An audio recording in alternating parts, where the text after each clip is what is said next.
When it comes to picking audio gear for YouTube videos, it's overwhelming. I get it. There's so much. And all the YouTube videos you watch, they get into the really detailed technical specs of all the different mics and testing it in different environments.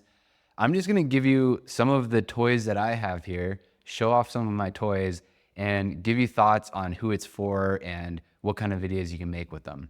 So starting off with, I have my smartphone right here. I started a podcast in 2019, and when I did that, it was a travel podcast. I was going around the world. The only thing I used to make that podcast was my smartphone and the speaker, or the microphone rather, that's right here. And so I would just talk into it like this, and I had it was decent. It's fine. It works. There was a lot of ambient sound. You could hear birds and you could hear different things based on the environment I was in. So it wasn't perfect, but it worked. And I didn't have to buy anything else. I didn't have to lug anything around. It was easy. It was free because I'd already paid for the smartphone. The next step above that would be to use headphones. These are shocks. These are like the bone conduction headphones. And these are not a perfect example because the microphones are actually not really good on these. But something like AirPods, which a lot of people have, those have amazing microphones. And that's a step above this. If you have the AirPods Pro, I think they have noise cancellation and all that kind of stuff. And you can get a really, really high quality sound out of that. The other thing you can do is your own laptop has a built-in microphone. It's not gonna be great. Your headphones will be better than the built-in microphone in your laptop, but it's there. So I don't recommend that because you're gonna get a lot of ambient sound. Your voice is gonna sound a little hollow, but it's an option. The next thing, after a couple of years of podcasting with just the smartphone, I moved on to this thing right here. This is called a Rode NT USB Mini.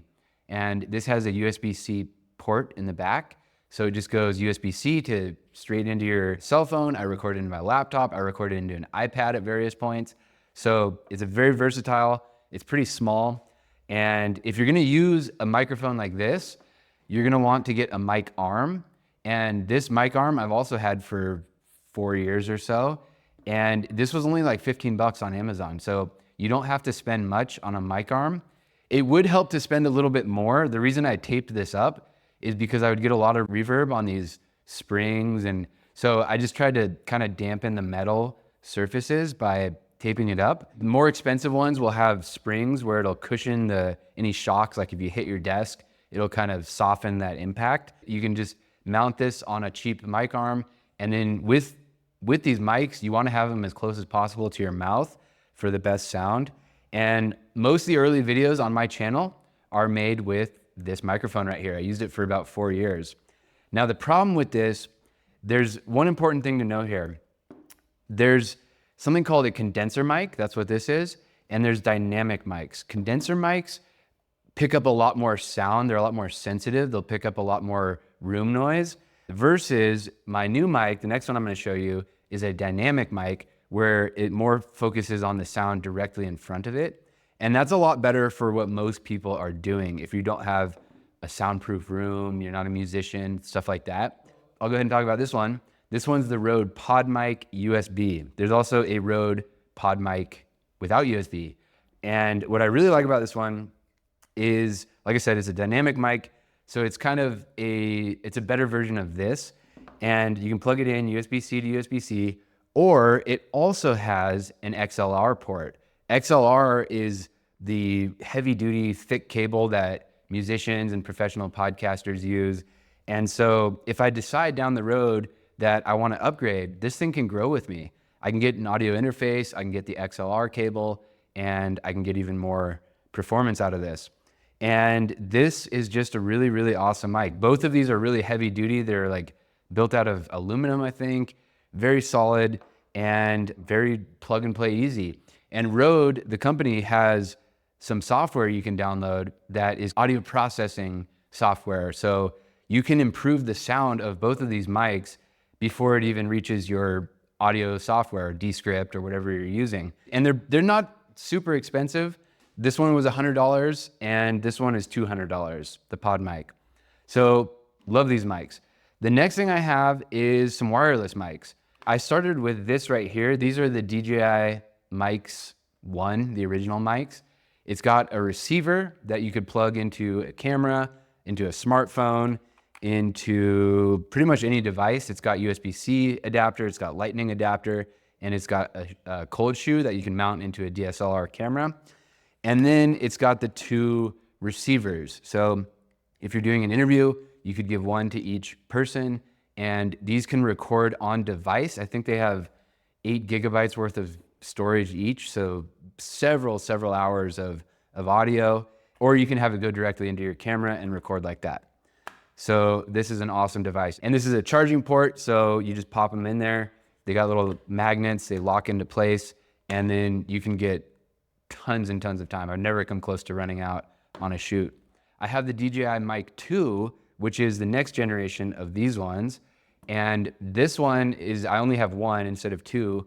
This one came with the Osmo Pocket 3. So these sync together and they pair really nicely. I can start a recording from there. And the range on these is crazy. I recently was doing a shoot and I walked like 100 meters away from the camera and it still picked it up great. So the range on these are awesome. Battery's awesome. They're just easy to use. This next one is very similar to the DJI. It's got the case, it's magnetic, and it feels a little bit lighter. It's a little bit more plastic, a little bit less heavy duty than the DJI. But this one's called the Hollyland Lark M2, I think it's called. And these are very cheap, by the way. This one was $150. These were like $300 when I bought them. The DJI Mic 2s are, I think, $300 to $350 for a set of two. And look at how small this is. I'm wearing it right now. So if you like the sound quality of this video, that's what you're hearing right now. And the receiver's not in here, but it's currently mounted to my camera, receiving the audio coming from this mic. And so these are awesome. You just drop them in there and they can charge like that. And they have different, I have a black sticker over this because normally it has the logo on the mic itself, but it comes with a pack of stickers with like smiley faces and different colors, and it's really fun and you can customize them however you want. But again, I just use the black one because I often wear black shirts and it just blends in. But it's so small. The problem with these DJI ones is they're a lot heavier and it'll pull your shirt down. But this one is like the size of a coin and I forget it's even there. And the sound quality is great. I see big YouTubers like MKBHD, I've seen him wearing this. So can't say enough good things about the Hollyland Lark M2.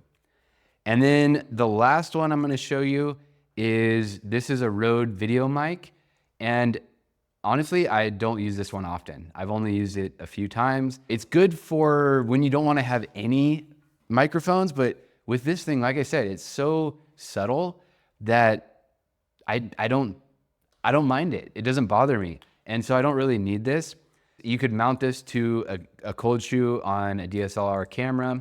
It's got a little spring, so it kind of cushions any shock that might happen, and it plugs in to your camera. The thing I don't like about it is you have to turn it on, which some of these are just so easy. Like these ones, they're on as soon as you pull them out of the charger. But this one, you have to remember to turn it on every time. And yeah, it's just not something I find myself using as much. If you like this gear series, I did one about cameras yesterday. I'm gonna do one about lighting tomorrow, and be sure to subscribe to the channel for more like this.